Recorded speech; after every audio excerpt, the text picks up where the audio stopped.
사랑의 하나님께서 허락하시는 은혜와 평화가 오늘도 새벽을 깨워 주님 앞에 나온 여러분 모두와 여러분들의 삶 가운데 가득 임하기를 간절히 원합니다.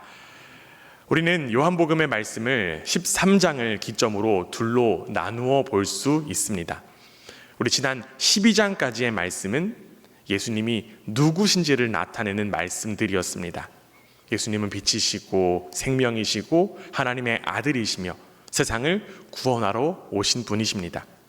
그리고 12장의 마지막에서 예수님은 이렇게 말씀하셨습니다.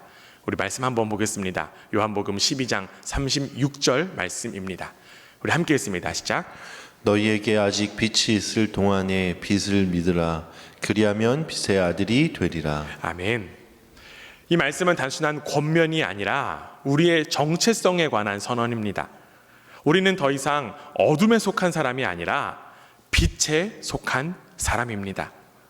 그렇다면 이제 우리에게는 자연스럽게 한 가지 질문이 생깁니다. 빛의 사람, 빛의 자녀는 어떻게 살아가는 것일까요? 그리고 이 질문에 대해서 예수님은 요한복음 13장에서 분명하게 대답하십니다. 요한복음 13장 34절 말씀입니다. 우리 함께 읽습니다. 시작. 새 계명을 너희에게 주노니 서로 사랑하라. 내가 너희를 사랑한 것 같이 너희도 서로 사랑하라. 아멘. 결국 빛의 자녀의 삶은 사랑의 삶이다라고 이야기할 수 있습니다. 그러나 여러분, 우리는 이 사랑의 삶이 얼마나 어려운지를 너무나도 잘 알고 있습니다. 끝까지 사랑하는 것, 상처받아도 사랑하는 것, 이해되지 않는 상황 속에서도 사랑하는 것은 우리의 힘으로는 절대로 불가능합니다. 그래서 우리는 다시금 이렇게 질문하게 됩니다.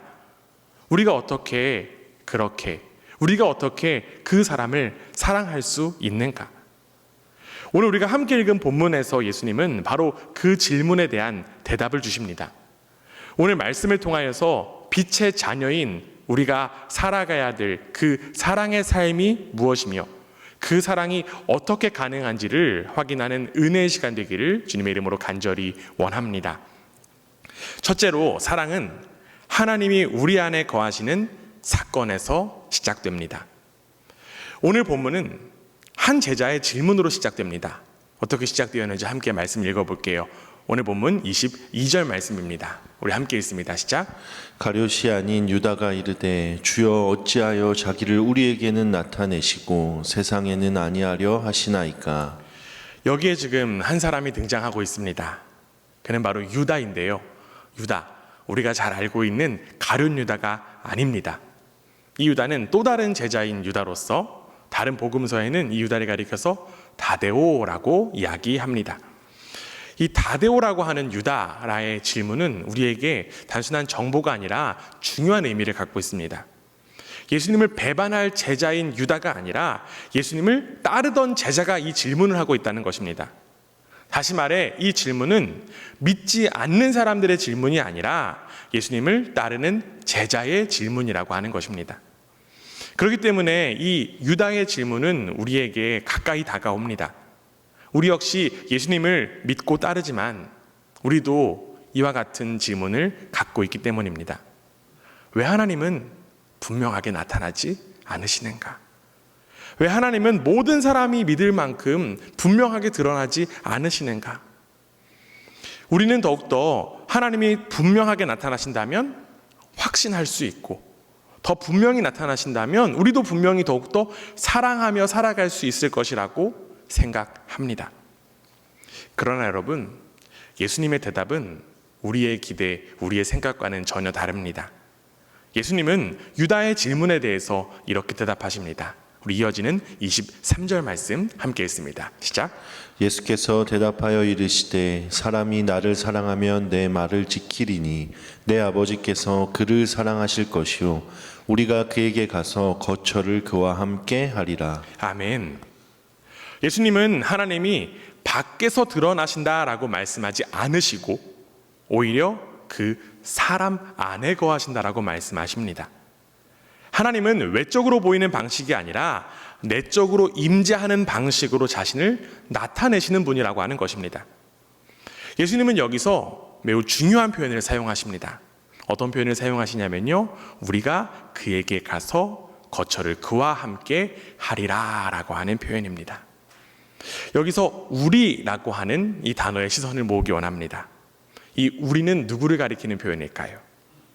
성부 하나님과 성자 예수님을 가리키며 우리가 어제 그리고 그저께 함께 살펴봤던 문맥에서 약속하신 성령까지 포함하면 즉 삼위일체 하나님을 의미합니다. 특별히 여기에 나온 우리라고 하는 표현, 우리 모두에게 매우 익숙한 단어입니다. 우리는 이미 성경의 처음에서 우리라고 하는 이 표현을 들어보고 확인한 적이 있습니다. 어디일까요? 바로 창세기 1장 26절 말씀입니다. 우리 함께 한번 읽어보도록 하겠습니다. 창세기 1장 26절 함께 읽습니다. 시작. 하나님이 이르시되 우리의 형상을 따라 우리의 모양대로 우리가 사람을 만들고 그들로 바다의 물고기와 하늘의 새와 가축과 온 땅과 땅에 기는 모든 것을 다스리게 하자 하시고. 아멘. 창세기에서 하나님은 인간을 창조하실 때 우리라고 하는 표현을 사용하셨습니다. 이는 삼위일체 하나님께서 함께 인간을 창조하셨음을 드러내는 구절입니다.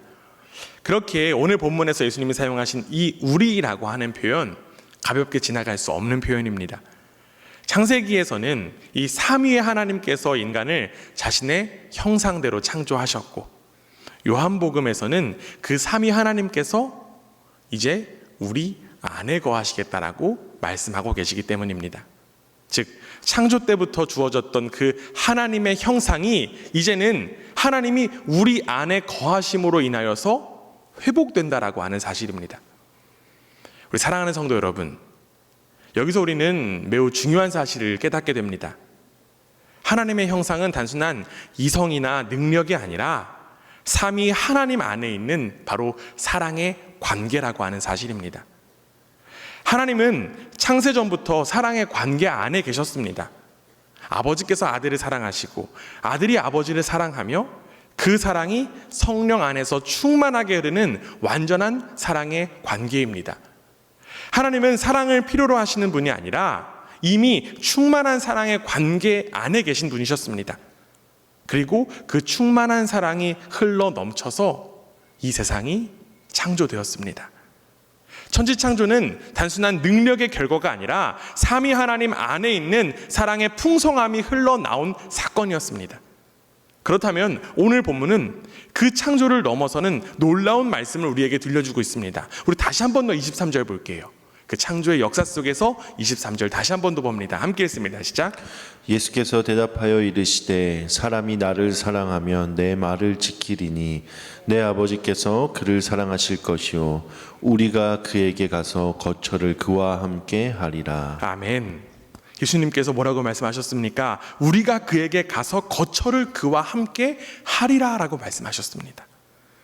창세기에서는 삼위 하나님께서 사랑의 관계 가운데서 세상을 창조하셨다라고 하면 이제 지금 우리가 살펴보고 있는 이 요한복음에서는 그 삼위 하나님께서 이제 어디에 거하시겠다고요? 우리 안에 거하시겠다고 하신 것입니다. 하나님께서 우리 안에 거하시겠다라고 하는 것 단순한 동행이 아닙니다. 창조 때 흘러 넘쳤던 그 사랑의 충만한 관계가 이제 우리 안에 들어오는 놀라운 사건입니다. 그리고 이것이 바로 새로운 창조입니다. 하나님께서 세상을 사랑의 관계로 창조하셨다라고 하면 이제는 그 사랑의 하나님이 우리 안에 거하심으로 인하여 우리 안에 새로운 창조가 시작된 것입니다. 따라서 하나님이 우리 안에 거하신다라고 하는 것은 단순한 위로나 도움의 문제가 아닙니다. 하나님의 사랑이 우리 안에 들어온 것이고 삼위 하나님 안에 있는 그 사랑의 관계가 바로 우리에게 시작된 것입니다. 왜냐하면 하나님은 사랑이시기 때문입니다. 그러나 안타깝게도 우리는 그 사랑을 여전히 만들어내려고 합니다. 더 사랑하려고 애쓰고요. 더 잘해보려고 노력합니다. 그러나 여러분, 성경은 지금 다른 방향을 이야기하고 있습니다. 사랑은 우리가 만들어내는 것이 아니라 하나님이 우리 안에 거하실 때 시작되는 것입니다. 그렇기 때문에 사랑은 감정이 아니라 하나님의 임재이며 결심이 아니라 사건입니다. 하나님이 우리 안에 들어오신 그 사건이 바로 사랑의 시작인 것입니다. 그래서 우리가 사랑할 수 있는 이유는 내가 더 나아졌기 때문이 아니라 하나님이 우리 안에 계시기 때문입니다. 하나님이 그 사랑이 우리 안에 이미 들어와 있기 때문입니다. 이제 우리는 이 말씀 앞에서 분명한 사실을 인정해야 합니다. 우리 안에는 사랑이 없습니다. 우리는 스스로 사랑할 수 있는 존재가 아닙니다. 성경은 이 사실을 분명하게 이야기합니다. 요한 1서 4장 10절 말씀입니다. 우리 함께 한번 읽어보겠습니다. 함께 했습니다. 시작. 사랑은 여기 있으니 우리가 하나님을 사랑한 것이 아니요 하나님이 우리를 사랑하사 우리 죄를 속하기 위하여 화목제물로 그 아들을 보내셨음이라. 아멘. 사랑하는 여러분, 사랑은 우리에게서 시작되지 않습니다. 우리가 하나님을 먼저 사랑한 것이 아니라 하나님이 먼저 우리를 사랑하셨습니다. 또한 사랑의 사도 요한은요, 이어서 이렇게 고백합니다. 요한일서 4장 19절 말씀입니다. 우리 함께 했습니다. 시작. 우리가 사랑함은 그가 먼저 우리를 사랑하셨음이라. 아멘. 결국 우리가 사랑할 수 있는 이유는 우리 안에 사랑이 있기 때문이 아니라 하나님께서 먼저 우리를 사랑해 주셨기 때문입니다. 다시 말해 사랑은 우리의 본성에서부터 나오는 것이 아니라 하나님으로부터 나온다라고 하는 사실입니다. 그래서 우리는 사랑하려고 자꾸만 애쓸수록 한계를 경험하는 것입니다. 내 감정이 흔들리면 사랑이 무너지고요. 내 기준이 맞지 않으면 사랑도 멈추게 됩니다. 상처를 받으면 사랑이 끊어지고 이해되지 않으면 사랑이 식어집니다. 이것이 바로 우리의 정직한 모습입니다. 그러나 여러분, 하나님이 우리 안에 거하실 때 상황은 역전되는 줄 믿습니다. 우리 안에 없던 사랑이 들어오기 때문입니다. 하나님이 사랑이시기 때문에 하나님이 내 안에 거하시면 그 사랑이 우리 안에서 시작되는 것입니다. 그러므로 이제 우리는 더 사랑하려고 애쓰는 삶이 아니라 하나님이 내 안에 거하시도록 살아가는 삶으로 방향을 바꾸어야 합니다. 말씀 안에 거하고 주님과의 관계 안에 머물며 내 삶의 중심을 하나님께 내어드리는 삶으로 나아가야 합니다. 그때 비로소 우리 안에 계신 하나님께서 사랑을 흘려보내기 시작하십니다. 창조 때 흘러넘쳤던 그 삼위 하나님의 사랑이 이제 우리 안에서 다시금 시작되고 우리의 삶을 통해서 흘러나가게 될 줄 믿습니다. 사랑하는 성도 여러분, 내 안에 없는 그 사랑 억지로 만들려고 노력하는 그러한 삶이 아니라 내 안에 거하시는 하나님으로 말미암아 사랑이 흘러나오는 삶을 살아가는 저와 여러분 되기를 주님의 이름으로 간절히 원합니다. 둘째로 사랑은 말씀을 지키는 삶으로 나타납니다. 예수님은 이어서 사랑이 어떻게 드러나는지를 분명하게 말씀하십니다. 요한복음 14장 24절 말씀이에요. 우리 함께 했습니다. 시작. 나를 사랑하지 아니하는 자는 내 말을 지키지 아니하나니 너희가 듣는 말은 내 말이 아니요 나를 보내신 아버지의 말씀이니라. 아멘. 예수님은 나를 사랑하지 아니하는 자는 내 말을 지키지 아니하나니라고 말씀하십니다. 이 말씀은 우리가 앞서 확인했듯이 23절에 사람이 나를 사랑하면 내 말을 지키리니라는 말과 긴밀하게 연결되어 있는 말씀입니다. 예수님께서는요, 이 두 구절을 통하여서 사랑과 순종의 관계를 분명하게 드러내십니다. 사랑하는 사람은 말씀을 지키고 사랑하지 않는 사람은 말씀을 지키지 않는다라고 선언하신 것입니다. 여러분, 이 말씀에는요, 중간 지점이 없습니다. 사랑한다고 말하면서 말씀을 지키지 않는 삶도 없고 말씀을 지키면서 하나님을 사랑하지 않는 삶도 없습니다. 예수님 안에서 사랑과 순종은 하나로 연결되어 있기 때문입니다. 그런데 여러분, 여기서 우리가 주목해야 할 점이 있습니다. 그 점이 바로 순서입니다. 우리 앞서 읽었던 23절 말씀 다시 한번 더 읽어보겠습니다. 우리 함께 했습니다. 시작. 예수께서 대답하여 이르시되 사람이 나를 사랑하면 내 말을 지키리니 내 아버지께서 그를 사랑하실 것이요 우리가 그에게 가서 거처를 그와 함께 하리라. 아멘.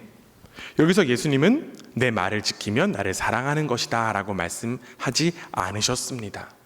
오히려 나를 사랑하면 내 말을 지키게 된다라고 말씀하셨습니다. 그런데 여러분, 안타깝게도 우리는 흔히 순종을 통해서 사랑을 증명하려고 합니다. 말씀을 잘 지켜야 하나님을 사랑하는 것이라고 생각하고, 그래서 더 지키려고 애쓰고 더 잘하려고 노력합니다. 그 노력 참 귀하고 애씀도 참 귀합니다. 그러나 여러분, 그렇게 할수록 우리의 순종 어떻습니까? 점점 더 부담이 되고요, 우리는 결국 지치게 됩니다. 사랑 없이 하는 순종은 오래 지속될 수 없기 때문에 그렇습니다. 그러나 예수님은 전혀 다른 길을 보여주십니다.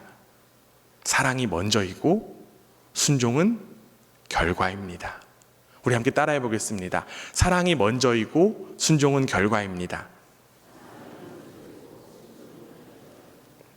사랑이 시작되면 순종이 따라오게 되어 있습니다. 특별히 여기서 사랑하다라고 하는 단어는 헬라어 원어로 아가파오인데요. 이는 단순히 감정이 아니라 관계 안에서 지속되며 이어지는 사랑을 이야기합니다. 그리고 지키다라고 하는 표현의 헬라어 원어는요, 테레오라고 하는 표현인데, 이는 단순히 규칙을 지키는 것이 아니라 소중한 것을 간직하고 보호하며 끝까지 붙들어 지켜내는 것을 의미합니다. 결국 예수님의 말씀은 율법적인 순종을 요구하는 것이 아닙니다. 사랑하는 사람이 사랑하는 분의 말씀을 귀하게 여기고 그 말씀을 놓치지 않으려고 붙들며 살아가는 삶을 말씀하는 것입니다. 순종은 조건이 아니라 결과입니다. 하나님이 우리 안에 거하시고 그 사랑이 우리 안에 시작되면 그때부터 우리에게 말씀이 지켜지기 시작되는 것입니다. 그래서 말씀은 더 이상 우리 가운데 부담이 아니라 오히려 기쁨이 될 수 있는 것입니다. 억지로 지켜야 될 규칙이 아니라 놓치고 싶지 않는 생명이 되기 때문입니다. 사랑이 있는 곳에 자연스럽게 순종이 따라오는 줄 믿습니다. 순종은 사랑이 흘러나오는 통로이기 때문입니다. 그러나 안타깝게도 우리는 여전히 순종을 부담으로만 느끼며 살아갈 때가 많습니다. 말씀을 지키는 것이 기쁨이 아니라 의무가 되고 순종이 자유가 아니라 진처럼 느껴질 때가 있습니다. 왜 그럴까요? 우리는 여전히 사랑이 아니라 자격 없는 우리의 힘으로 살아가려고 애쓰기 때문입니다. 성경에는 이러한 대표적인 예가 나옵니다. 그 예가 바로 바리새인들이에요. 바리새인들은 누구보다도 말씀을 철저하게 지키고 말씀을 따르려고 했던 사람들이었습니다. 그래서 그들은 율법을 세밀하게 나누고 규정들도 만들었고요, 그것들을 지키기 위해서 일평생을 바쳤습니다. 그러나 여러분, 그들을 향하여서 예수님께서 뭐라고 말씀하셨을까요? 마태복음 22장 23절에 이렇게 되어 있습니다. 우리 함께 읽습니다. 시작. 화 있을진저 외식하는 서기관들과 바리새인들이여, 너희가 박하와 회향과 근체 11조는 들이되 율법의 더 중함과 정의와 긍휼과 믿음은 버렸도다. 그러나 이것도 행하고 저것도 버리지 말아야 할지니라. 아멘. 또한 예수님께서는요, 이러한 말씀도 하셨어요. 요한복음 5장 42절에 보면 이러한 말씀이 있습니다. 다만 하나님을 사랑하는 것이 너희 속에 없음을 알았노라. 여러분, 바리새인들은요, 말씀을 잘 지키고 있었습니다. 그러나 그들은 하나님을 사랑하지 않았습니다. 그래서 그들의 순종은 사람을 살리는 순종이 아니라 오히려 짐이 되는 순종이었습니다. 왜 그렇다고요? 그들에게는 사랑이 없었기 때문입니다. 하나님을 향한 사랑이 아니라 자기 의와 자기 기준으로 지키는 순종이었기 때문입니다. 그래서 그들의 순종은 기쁨이 아니라 무거운 짐이 되었고, 그들의 순종은 자유가 아니라 억압이 되었을 뿐이었습니다. 그러나 여러분, 성경은 전혀 다른 모습 우리에게 보여줍니다. 사랑의 사도 요한은 이러한 고백을 합니다. 요한 1서 5장 3절에 이렇게 되어 있습니다. 우리 함께 읽습니다. 시작. 하나님을 사랑하는 것은 이것이니 우리가 그의 계명들을 지키는 것이라. 그의 계명들은 무거운 것이 아니로라. 아멘. 하나님을 사랑하는 사람에겐 말씀이 더 이상 무겁지 않습니다. 왜냐하면 사랑이 있기 때문에 그렇습니다. 사랑이 있는 곳에는 순종이 짐이 아니라 기쁨이 되기 때문입니다. 같은 말씀을 지키는 삶이라도 사랑이 없으면 짐이 되고요. 사랑이 있으면 기쁨이 됩니다. 같은 순종이라도 하나님 없이 하면 억지가 되고요. 하나님 안에서 하면 자연스러운 열매가 됩니다. 사랑하는 성도 여러분, 이제 우리는 우리의 방향을 다시 한 번 더 점검해야 합니다. 말씀을 더 잘 지키려고 애쓰는 것이 아니라 이제 우리는 더욱더 하나님을 사랑하는 자리로 나아가야 할 줄 믿습니다. 하나님과의 관계 안에 머물고 그 사랑 안에 거할 때 비로소 우리의 삶 속에서 순종이 살아나기 시작합니다. 하나님이 내 안에 거하시고 그 사랑이 내 안에서 살아 움직이기 시작하면 우리가 말씀을 대하는 태도가 달라지기 시작합니다. 말씀을 지키는 것이 더 이상 부담이 아니라 기쁨이 되고 순종하는 것이 억지가 아니라 자연스러운 흐름이 된다는 것입니다. 그러므로 이제 우리는 분명한 결단 앞에 서야 합니다. 말씀을 의무로 지키는 삶이 아니라 하나님을 사랑하기 때문에 말씀을 지켜내는 삶으로 나가야 할 줄 믿습니다. 사랑이 없는 순종이 아니라 사랑으로부터 흘러나오는 순종의 삶을 선택하는 저와 여러분 되기를 간절히 원합니다. 하나님을 사랑하기 때문에 말씀을 붙들고 살아가는 삶, 그 사랑으로 말미암아 순종이 흘러나오는 삶을 살아가는 우리 모두가 되기를 주님의 이름으로 간절히 원합니다. 셋째로, 사랑은 성령을 통해 실제 삶이 됩니다. 예수님은 이제 이 사랑이 어떻게 실제 삶이 되는지를 말씀하십니다. 오늘 우리가 함께 읽은 말씀 25절, 26절인데요. 저 여러분이 교독하겠습니다. 내가 아직 너희와 함께 있어서 이 말을 너희에게 하였거니와. 보혜사 곧 아버지께서 내 이름으로 보내실 성령 그가 너희에게 모든 것을 가르치고 내가 너희에게 말한 모든 것을 생각나게 하리라. 아멘. 예수님은 제자들에게 지금 매우 중요한 약속을 주십니다. 이제 예수님께서 떠나신 이후에 제자들이 혼자 남겨지는 것이 아니라 보혜사 성령께서 오셔서 그들과 함께 하신다는 것입니다. 여기서 우리는 어제 말씀을 한번 떠올려 볼 수 있습니다. 어제 우리 가운데 허락된 말씀, 그 보혜사라고 하는 단어 여러분 기억나시죠? 보혜사, 헬라어 원어로 파라클레토스. 이는 곁에 와서 돕는 자, 위로하는 자, 변호하는 자라고 하는 의미를 가지고 있습니다. 단순히 옆에서 돕는 정도가 아니라 우리의 삶 속에서 실제로 함께 하시며 우리를 붙들어 주시는 분이 바로 보혜사 성령님이십니다. 사랑하는 여러분, 이것이 얼마나 놀라운 은혜입니까? 예수님께서 떠나시고 끝이 아니라 이제는 성령께서 오셔서 예수님의 사역을 계속 이루어 가신다는 것입니다. 여기서 우리는 이 삼위 하나님의 놀라운 사역을 보게 됩니다. 하나님께서 성령을 보내시고 성령은 예수 그리스도의 이름으로 오셔서 예수님의 말씀을 우리 가운데 다시 살아나게 하십니다. 그래서 성령은 단순히 어떤 능력을 주시는 분이 아니라 예수 그리스도의 임재를 지금 우리의 삶 가운데에서 실제로 경험하게 하시는 분이십니다. 예수님이 더 이상 눈에 보이지는 않지만 성령께서 오심으로 말미암아 우리는 지금도 예수님과 함께 살아갈 수 있게 되는 것입니다. 그리고 그 성령께서 하시는 일이 무엇입니까?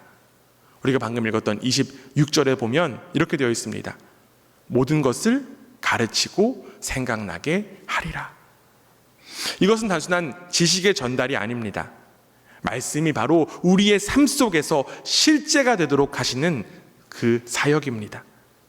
성령께서 하시는 말씀을 성령께서는 그 말씀을 깨닫게 하시고 그 말씀이 우리의 생각과 마음을 그리고 삶을 살아 움직이게 하십니다. 그러므로 여러분, 우리는 혼자 사랑하는 것이 아닙니다. 우리의 힘과 우리의 의지로 우리의 사랑을 만들어내는 것이 아닙니다. 보혜사 성령께서 우리와 함께 하시며 우리 안에서 말씀을 살아 움직이게 하시고 그 말씀을 따라 살아가게 할 때 그때 비로소 사랑은 개념이 아니라 실제가 됩니다. 그래서 사랑은 노력으로 유지되는 것이 아니라 바로 성령으로 살아나는 것입니다. 우리가 아무리 애써도 사랑은 지속되지 않습니다. 그러나 성령께서 역사하시면 사랑은 계속적으로 우리 안에서 살아 움직이고 역사하게 될 줄 믿습니다. 그리고 그 결과가 무엇일까요? 이어지는 27절에 나옵니다. 우리 함께 읽습니다. 시작. 평안을 너희에게 끼치노니 곧 나의 평안을 너희에게 주노라. 내가 너희에게 주는 것은 세상이 주는 것과 같지 아니하리라. 너희는 마음에 근심하지도 말고 두려워하지도 말라. 아멘. 예수님은 성령의 그 사역의 열매로 평안을 말씀하십니다. 이 평안은 단순한 감정적인 안정이 아니라 하나님과의 관계 안에서 주어지는 근본적인 평안입니다. 사랑하는 성도 여러분, 그 사랑이 시작되면 우리에게는 평안이 따라옵니다. 하나님이 우리 안에 거하시고 그 사랑이 우리 안에 살아 움직이며 성령께서 그 사랑을 우리의 삶 가운데서 이루어 가실 때 우리의 마음에는 세상이 줄 수 없는 평안이 임하게 될 줄 믿습니다. 이 평안, 환경에서 오는 것 아닙니다. 이 평안은 상황이 좋아서 오는 것도 아닙니다. 바로 하나님께서 함께 하시기 때문에 우리에게 주어지는 평안입니다.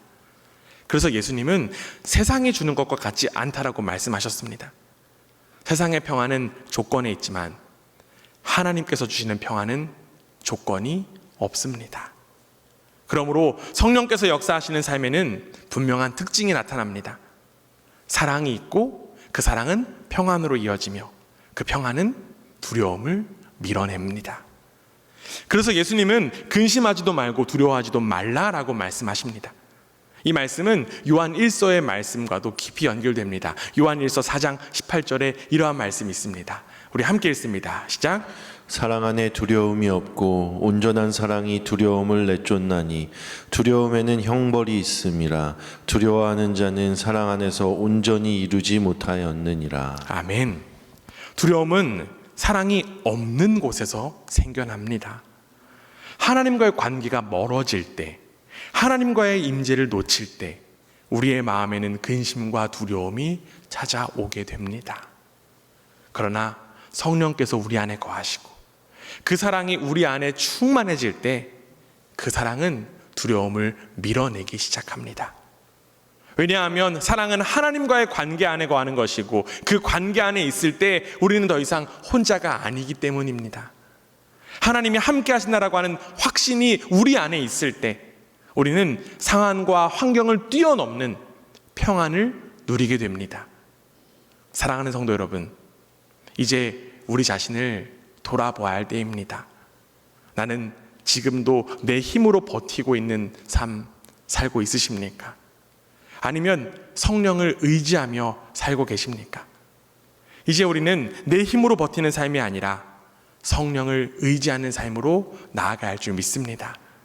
성령께서 말씀하시는 그 말씀을 깨닫고 성령께서 우리에게 그 말씀이 기억나게 하시며 그 말씀대로 살아가게 하실 때 우리의 삶 속에선 사랑이 실제가 되고 그 사랑은 평안으로 열매가 맺히게 될 것입니다.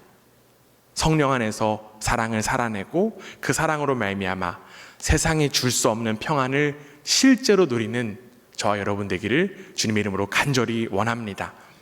사랑하는 여러분, 오늘 우리는 하나의 분명한 흐름을 보았습니다. 사랑은 우리가 만들어내는 것이 아니라 하나님이 우리 안에 거하실 때 시작됩니다. 그 사랑은 말씀을 지키는 삶으로 드러나고 성령을 통해 우리의 삶 속에 실제로 살아 역사하게 됩니다.